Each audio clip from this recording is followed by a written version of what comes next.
This is Women Road Warriors with Shelley Johnson and Kathy Tuccaro. If you drive long haul, short haul, or heavy haul, they're here to empower and inspire women in the trades on tncradio.live. So gear down, sit back, and enjoy. Welcome to Women Road Warriors with Shelley Johnson and Kathy Tuccaro. We're a show designed to empower and inspire women with all kinds of information on a variety of topics and wonderful guests. We don't shy away from anything, and we're here for women. We tackle all kinds of topics, even the tough ones, and work to encourage women to be their very best with informative guests and women who've been champions. I'm Shelley, and I'm Kathy. We're not afraid to take on the tough topics and work to make a change, which is what everybody needs to do to make the world a better place. Today's episode is going to cover a topic that is very problematic. It's absolutely scary that it's going on in the 21st century. It will shock you, but it's something that everyone needs to know about so they can make a difference. Every year, millions of men, women, and children fall victim to human trafficking. It's one of the fastest growing global criminal enterprises that's estimated to be a $150 billion industry. About 40 million people across the world are entrapped in modern-day slavery. Truckers Against Trafficking works to identify trafficking and help the victims of this terrible practice. They work with professional drivers, and they've honored a number of them as TAT ambassadors. Rhonda Hartman is one of those ambassadors. She's an LTL driver for Old Dominion Freight Line. She lives in Iowa, and she began her career in trucking as an owner-operator and has been a professional driver for over 38 years. She has 2.8 million accident-free miles. Rhonda, welcome to the show. We're so thrilled to have you. We want to thank you for doing what you're doing to stop human trafficking. How did you get involved in helping victims of human trafficking? When I first started driving as an owner-operator, I had no idea about any of this stuff. I was just a little farm girl from Iowa and had never been anywhere when I started driving a semi to the East Coast. My eyes got opened very quickly, really on my first run that I made out there. I was just, I was shocked at just the difference from the East Coast to the Midwest. My first time where I really knew that that's what I was looking at was actually about 10 years in. I had seen it, I had seen some women in truck stops, back then they would approach the drivers, but, most of those were adults. I really wasn't thinking about it from the standpoint that I thought that they were being trafficked, although they probably were. They probably had no say in what they were doing. But I did not realize that at all back then. But the first time I really realized, I actually was driving for Walmart Transportation at the time and coming into the north side of Chicago. And a van kind of got trapped beside me. It was dark. And I don't look down to vehicles as I'm driving. I'm just watching the road. But this van had gotten kind of trapped there. Another truck was in front of me. Another truck was in front of the van. And what I saw was a van full of under 1-year-old children, all strapped in car seats, bolted to the floor of this van because the light was on in there. I could see through a window.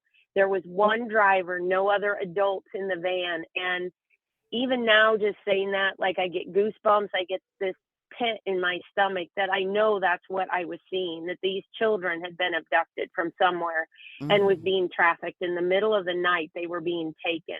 And back then that was not, not everyone had cell phones.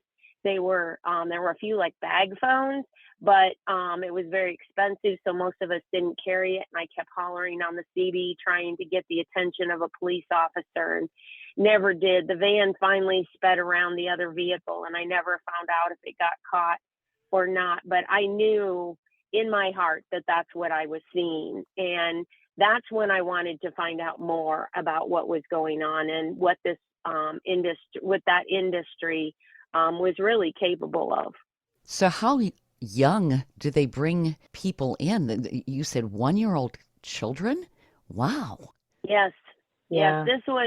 And back then there was times where they were so brazen, and I remember hearing it on the news where they would go into the hospitals at night when there was very few people working there and just take babies Oh out my of these gosh. hospitals. Oh my But God. I don't know where any of those children came from, but there wasn't any of them that were older than 1 year old. And there was at least 10 car seats in there where they were strapped to the floor. There's no way one person would be hauling 10 children under the age of 1 in the middle of the night. Yeah. Something that was not illegal.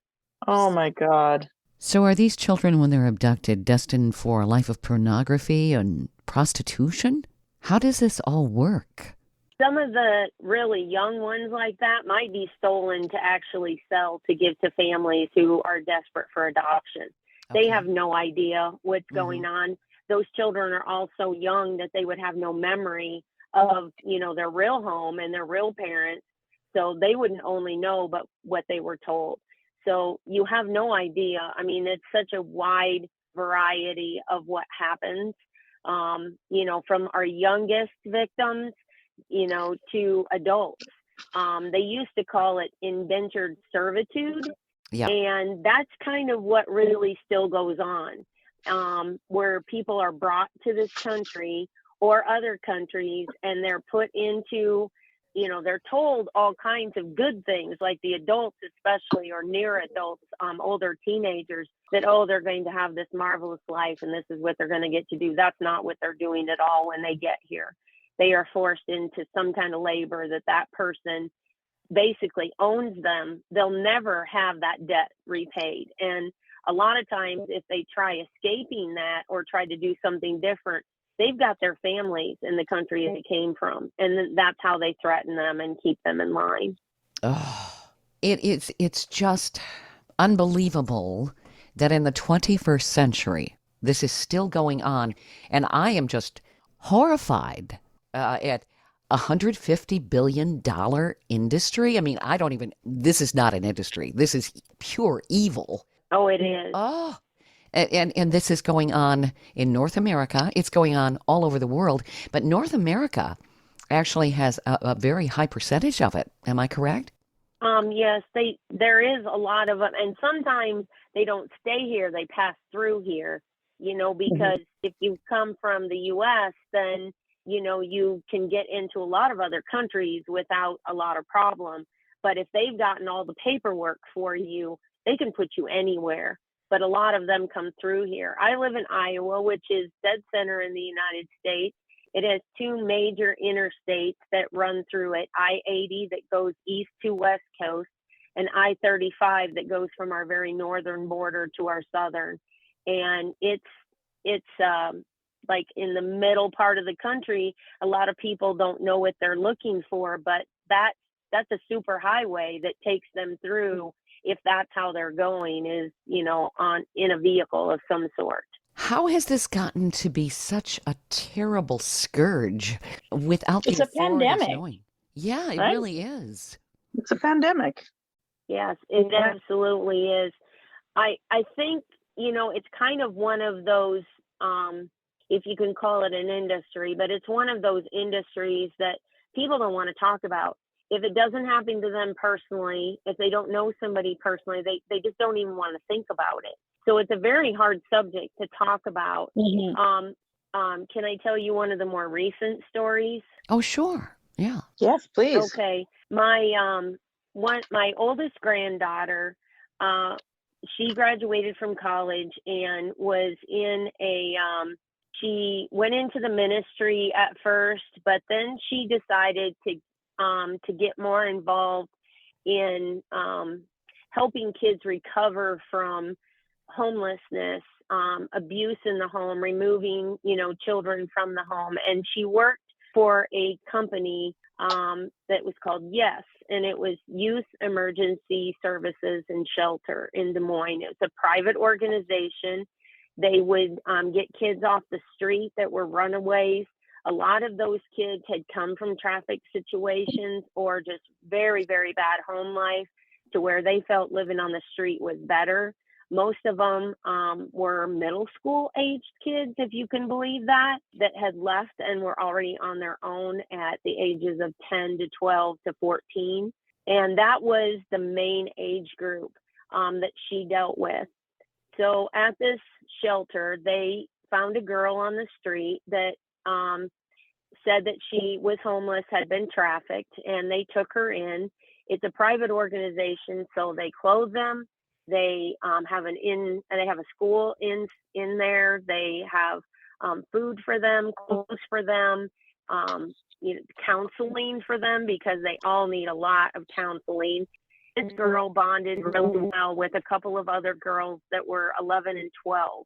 And they kind of let them do that because nobody understands what they're going through more than another child that is going through the same thing. Mhm. Yeah. The 11 and 12-year-olds were actually from the streets of Des Moines. This girl had said she'd come from Chicago and was dropped off there.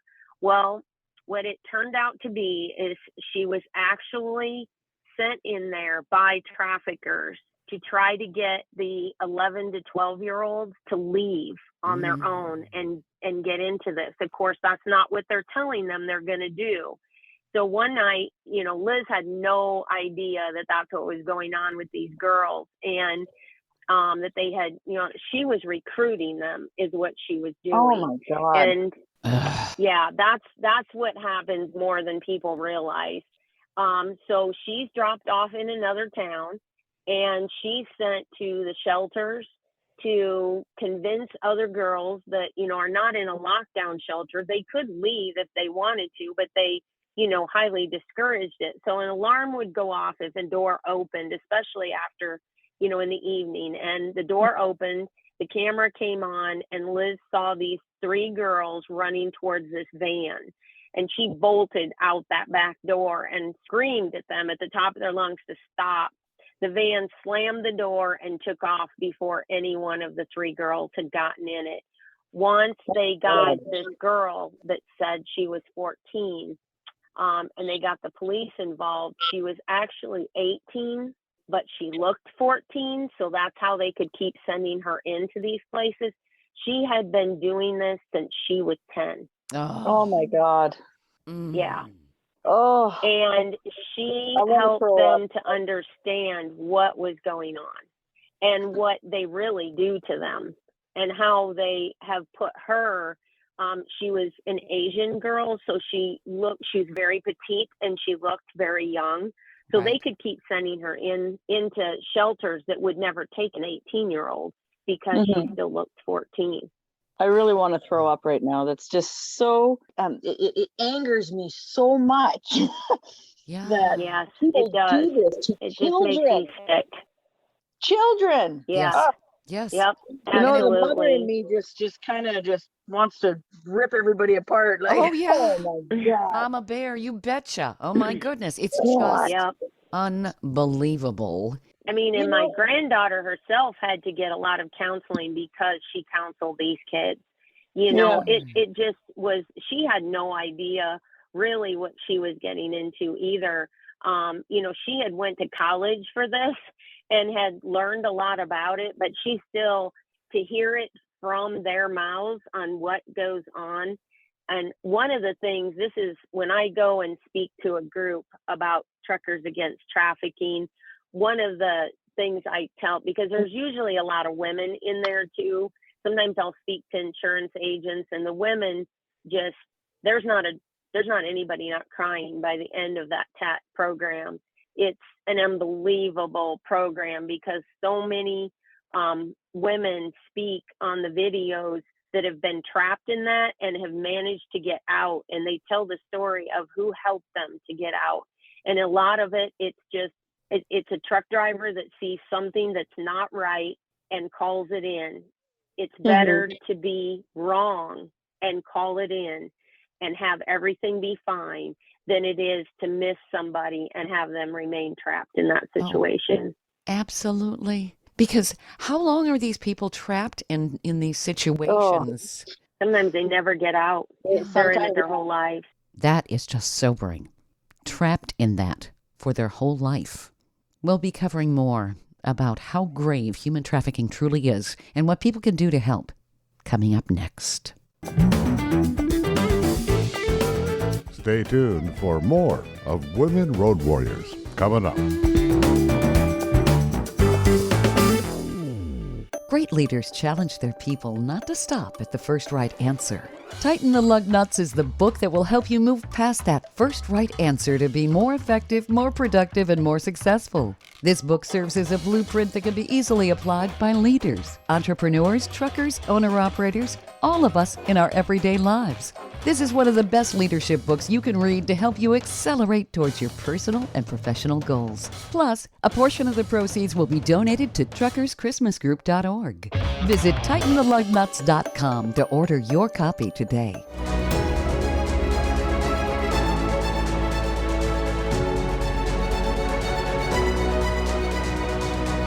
Kathy DeCaro is nothing short of amazing. She not only drives the world's biggest truck as a heavy equipment operator in northern Alberta, Canada. She's an international motivational speaker and the author of Dream Big, an autobiography about overcoming a lifetime of trauma and abuse that led to dreams of success. Kathy inspires people the world over to change their lives and improve their self-worth. Her book will change your life. She's passionate about personal growth and believes anyone can change their circumstances and overcome their obstacles if they believe in themselves. Her life will amaze you and seriously inspire you. Be sure to order a copy of her book, Dream Big, on Amazon.com.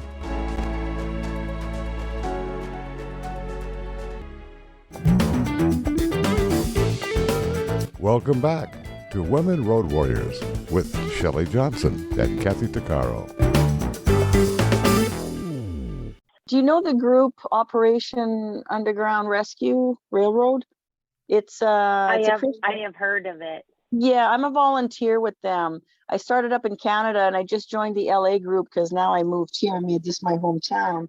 They are worldwide and I aim to be even more involved with them because I work with children around the world. Like yesterday, when I go to Grenada and the Caribbean islands, it starts from there because the poverty is so great that children get scooped up or sold from the families down there. Yes. And they think that they're selling their kid to, like you said earlier, to be brought into better conditions, but they're not.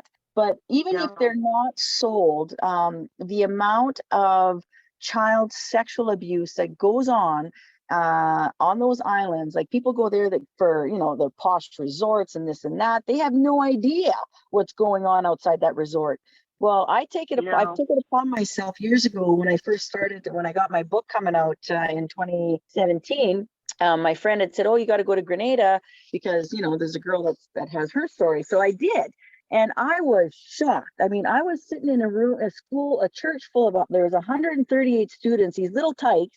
And I was talking about good touch, bad touch, and about not keeping secrets and having a voice. And you could tell as you're looking in the eyes of these kids, which ones were being abused. And I would say 90% of them were. It was awful.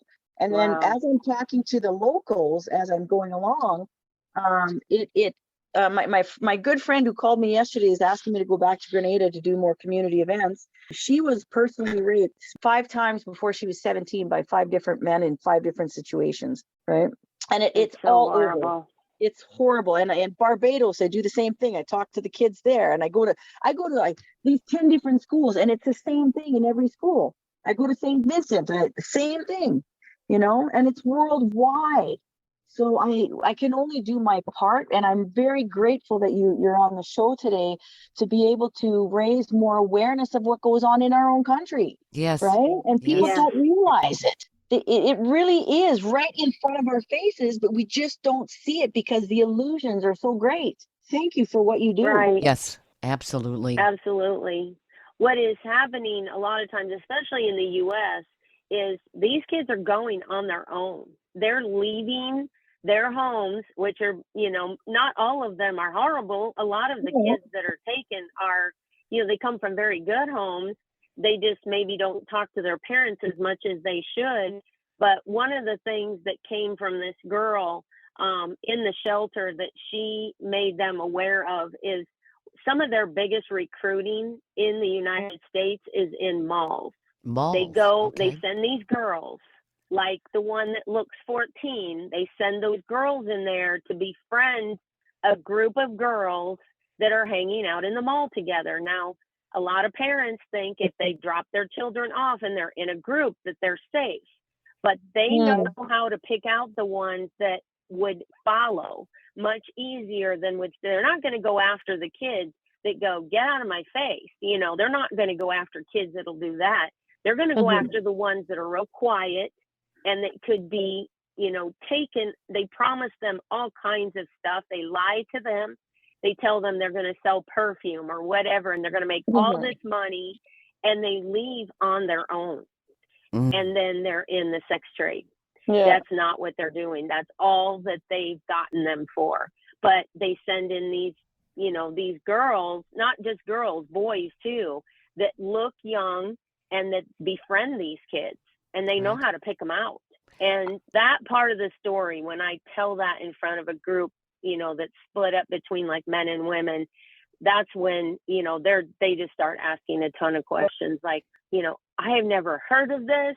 You know, do my kids know about this? And I said, well, they just may not be talking to adults about it, but you should talk to your child, because even if your child's strong enough to make sure, maybe her best friend is not, or his best friend is not strong enough to stay away from that and know what's going on. And, you know, she could tell they would listen to their friends more than they may listen to an adult on what is going on and help to keep them out. So I'm like, yes, absolutely. It's a hard subject, but you need to talk to your children about it.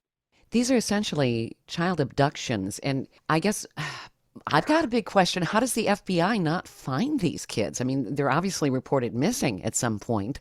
They just go off the radar? Yes, they scared the living crap out of them. You know, they tell them that they're going to kill their siblings or they'll kill their parents if they try to get out of the situation. So they're not. I mean, they're being brainwashed sometimes for months before they turn them out. And drugs, exactly. And they're given drugs to make them more susceptible. And they also get moved around a lot, so they're not in the same place, you know, for long periods. They're not familiar. Yeah, there's a lot in Canada. My very good friend, she was living with me up till last year until she sadly passed away. But she was very, very involved with the Salvation Army and human trafficking. Because she was trafficked herself, and so she was right in there in all of Canada. And she would go. She was going to conferences worldwide, raising awareness about this.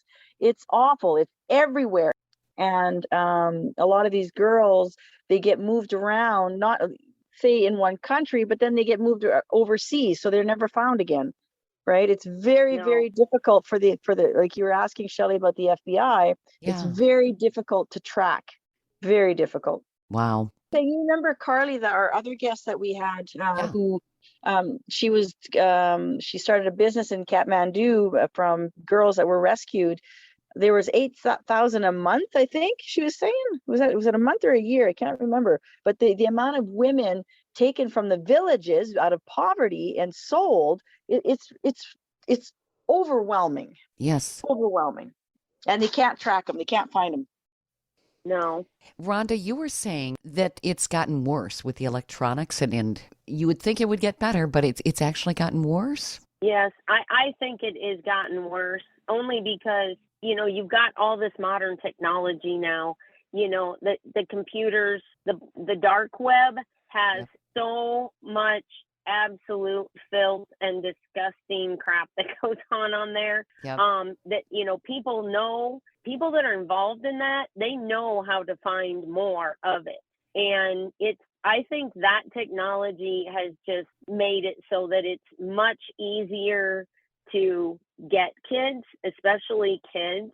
I know my youngest daughter, you know, she was talking to somebody on the internet that she thought was a kid her age, and he wasn't. It was a grown man that was pretending to be a 14-year-old boy.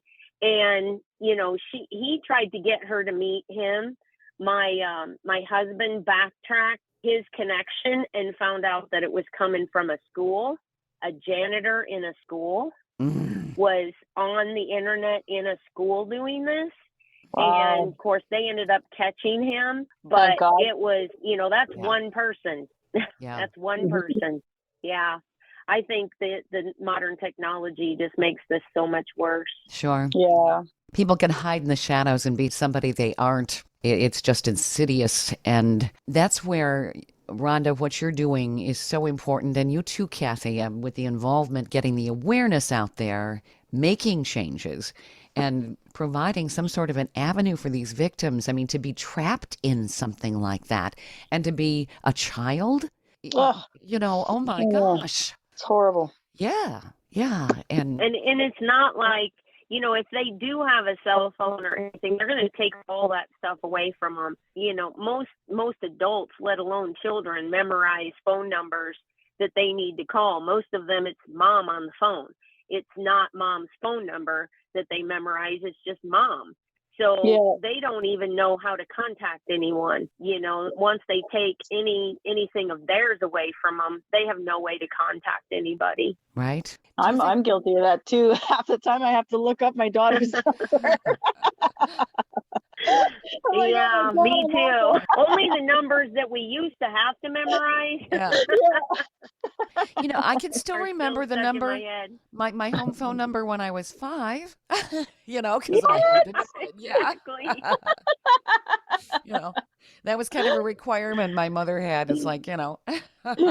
I remember when we were kids, that was, you taught them their name, you taught them their phone number, so that if they were ever in a place, they knew their phone number, they could call home. Sure. But, now we just, we've all, I don't know, gotten lazy or something. We don't do it anymore. We don't memorize that stuff anymore. Maybe it would be something that would be good for parents to start doing with their kids, because if they do get caught up in something like that, they can't take their memory away, and they have some possibility of reaching out for help. Yeah, absolutely. That's a very good idea, actually, to just remind people that they need to teach their children their parents' phone numbers. Yeah. Again, instead of just putting them on their phone for them and mom's face comes up when mom's calling. Sure. Stay tuned for more of Women Road Warriors coming up. Industry movement Trucking Moves America Forward is telling the story of the industry. Our safety champions, the women of trucking, independent contractors, the next generation of truckers, and more. Help us promote the best of our industry. Share your story and what you love about trucking. Share images of a moment you're proud of. And join us on social media. Learn more at truckingmovesamerica.com.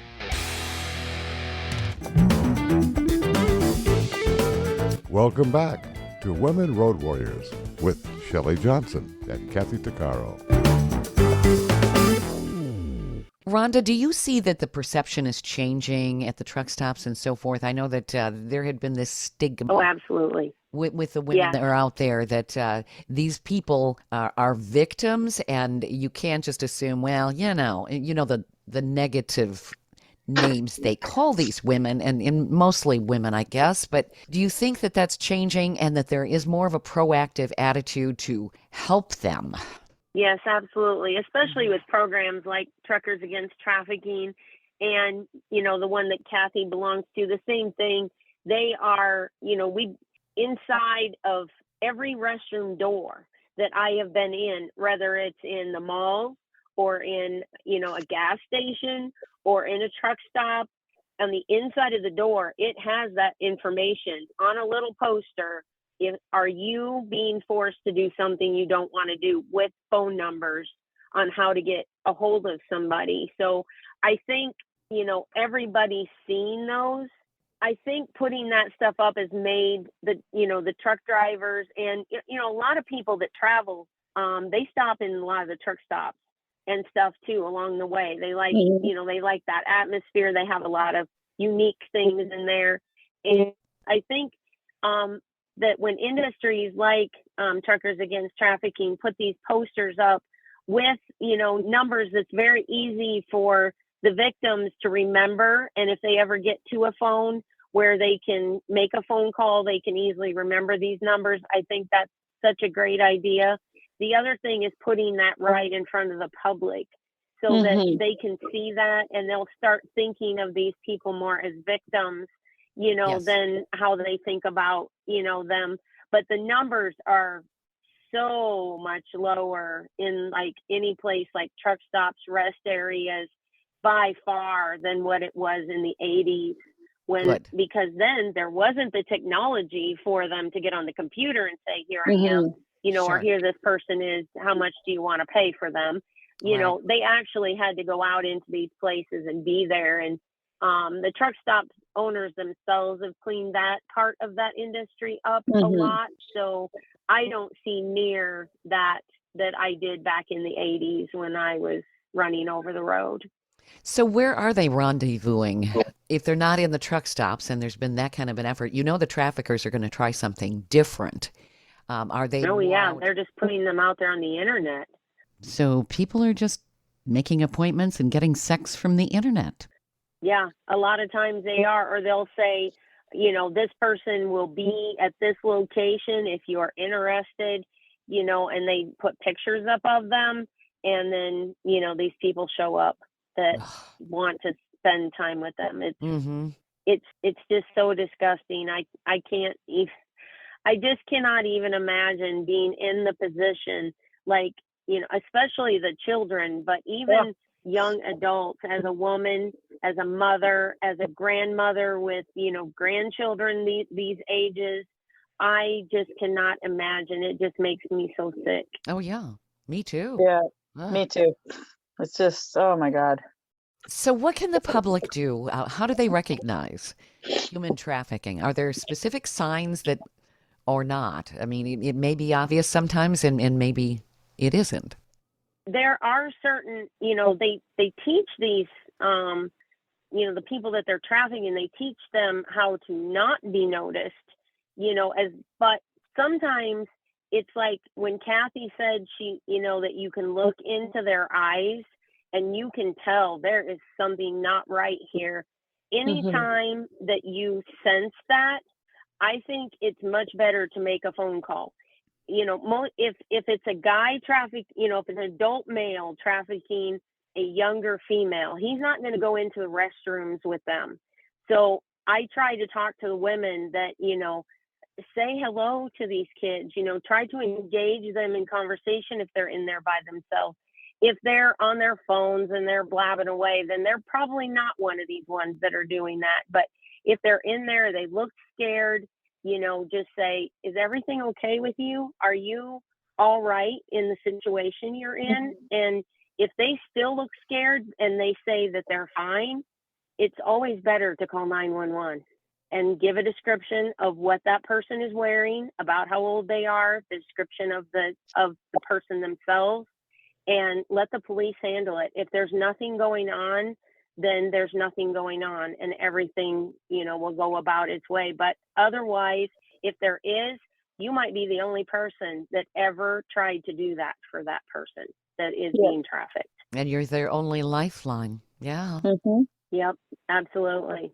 So calling 911, police will respond immediately on something like yes, that? absolutely. Okay. They'll answer that. And usually, they're in a pretty populated area because they blend better in a populated area than, places that are less populated.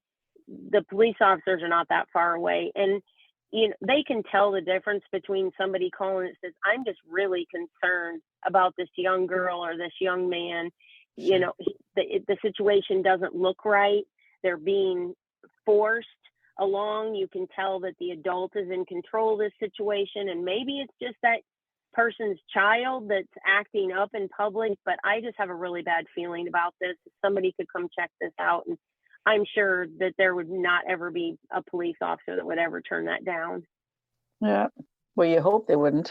Yeah, exactly. Yes, yeah. Absolutely. Oh my God. I think that this program that Truckers Against Trafficking has is so, so very important.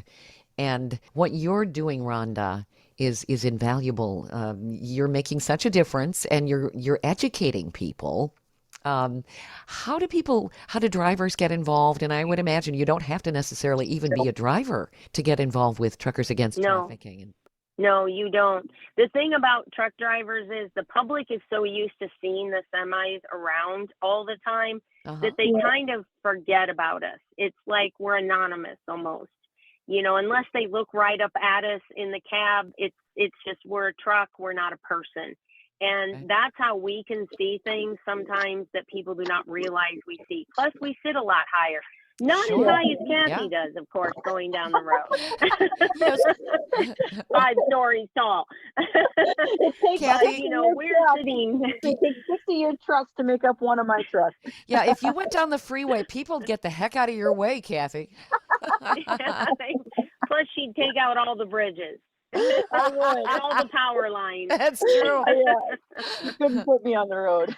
Yeah, but we sit high enough that people don't realize what we can see down in those vehicles, and believe me, we can see a whole bunch of stuff we don't want to see, which is why I don't look down there very often. But sometimes something just tells you to do it.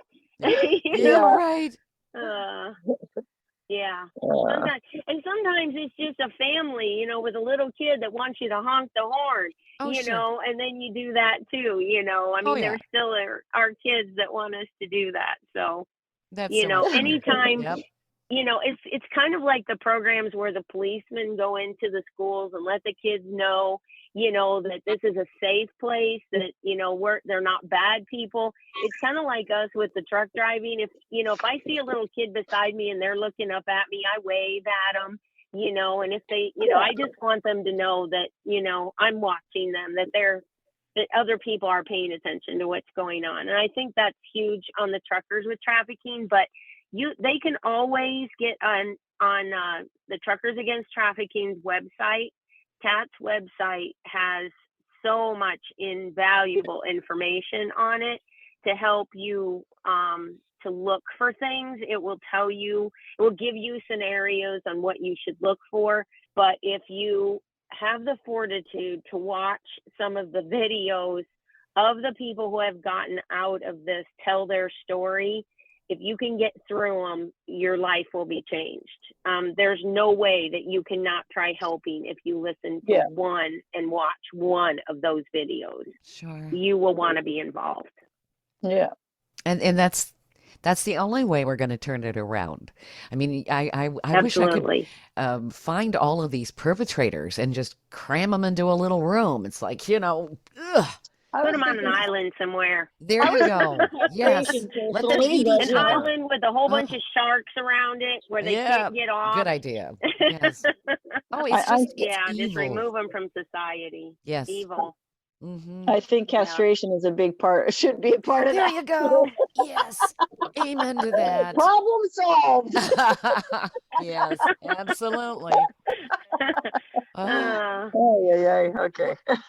Well, when you think about it, this has been going on. This is nothing new. It's just maybe more widespread It's now. the oldest profession. That's what they say. It's the oldest profession. Yeah. And I think changing the perception that the public has is so important too, because then they're not judging what they're seeing. I'm not going to use some of the terms that are used, but I mean, there's that stigma. And if you attach a stigma to somebody, then somehow they aren't as important. And people turn their heads and don't pay attention. And that's why what you're doing, Rhonda, is so important, because you're creating the awareness. It's like, these are people here. They're victims. Why, people start thinking, why would somebody want to go into this unless they were forced or coerced or lied to? And that's usually how it starts out. Yeah. And it could even be people that they trusted that, got them into this in the beginning. And so they don't know how to get out. They don't know who to trust. They trust no one. So it's just, it just keeps continuing until somebody steps in there. Once it becomes such a stigma that the public itself has the outrage, then it will stop. Yes. But as long as it's kept in the shadows, it will keep going. And as long as they're customers. Yes. I can't understand how anyone in all due conscience can be a customer. I cannot understand that either. It just, oh, it blows my mind. If they're children, you know. Yeah. Yes, the ones that you're involved with, especially Kathy, those are all children. Every single one of them are. It's just, I Yeah. don't think they have a conscience. That's the only explanation that I can give to it, is they cannot have a conscience Right. to go through with something like that. Yeah. Yeah, you're right. You're absolutely right. The sociopathic tendencies are rampant. Yeah. Yeah. Some of the horror Yeah, stories that I absolutely. hear is just atrocious. Like I have a bad story, like a lot of bad things happen to me, but I can tell you one thing, there's a lot more worse out there, like a lot more worse, like holy, which is why I do my part. I mean, I think if everybody, part of the solution is number one, the awareness, but Yep. number two is actually being active in doing something, in trying to create change.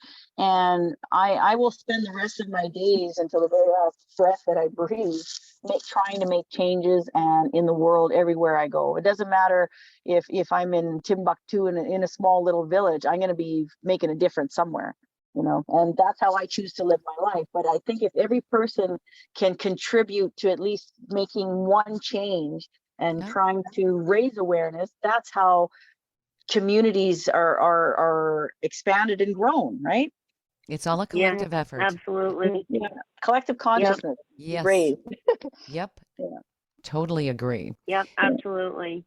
Rhonda, I want to commend you, give you huge accolades for what you're doing. Is there a way that people can get a hold of Truckers Against Trafficking? I want to get that information out there. I'm hoping we've motivated some people to say, hey, I want to make a difference. Yes, Say absolutely. something. Yes, there's a very, and they're not the only organization, but that's the one that I am most involved with.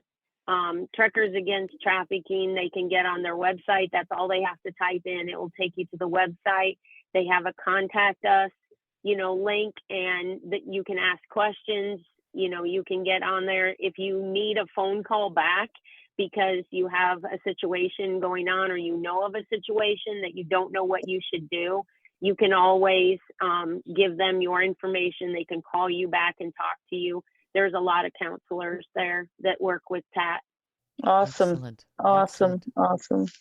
And we want to get the numbers out there for people in case they know of someone they need to help or they themselves need help.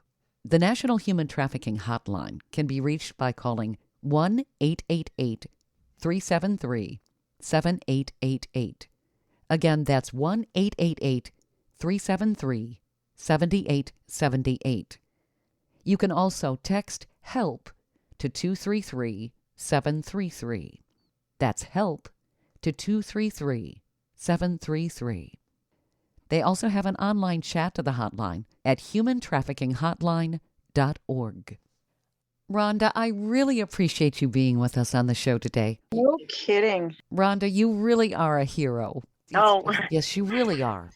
I don't, I just try to help one at a time. I started out with my own children.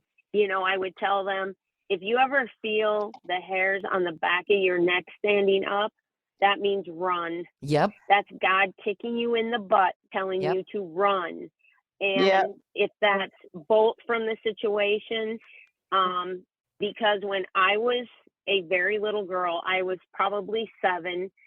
We were at a campground.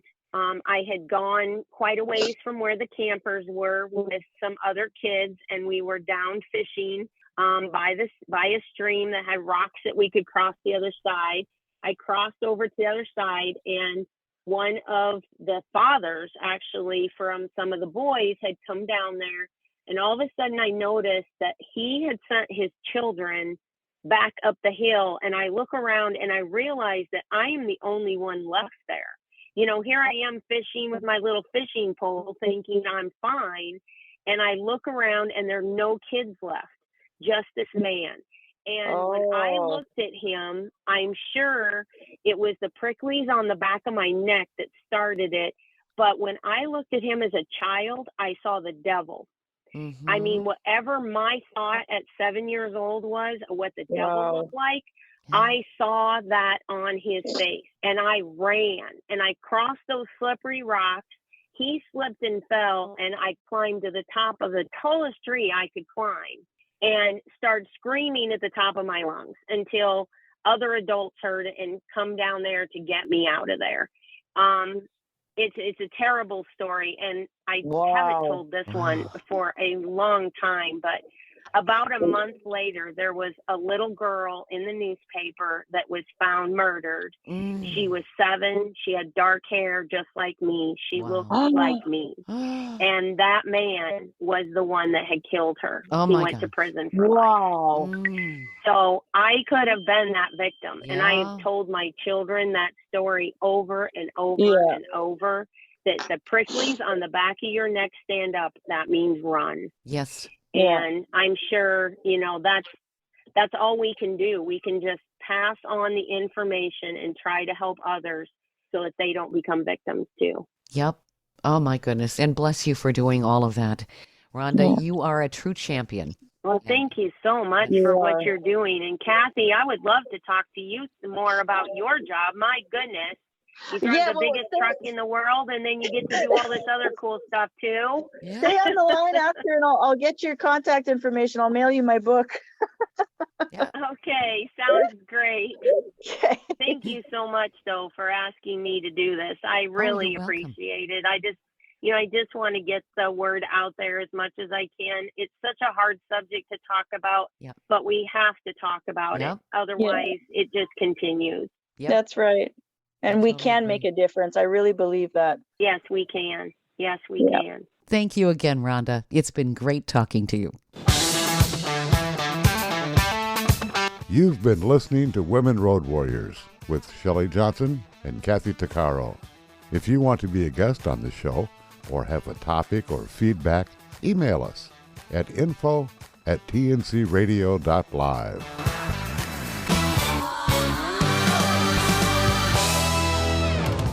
Thank you for listening to another great interview on tncradio.live. All of the material you hear on tncradio.live on our website, our broadcasts, or our podcasts are copyrighted. There can be no distribution without the express consent of tncradio.live and its partners. For inquiries, write us at info@tncradio.live.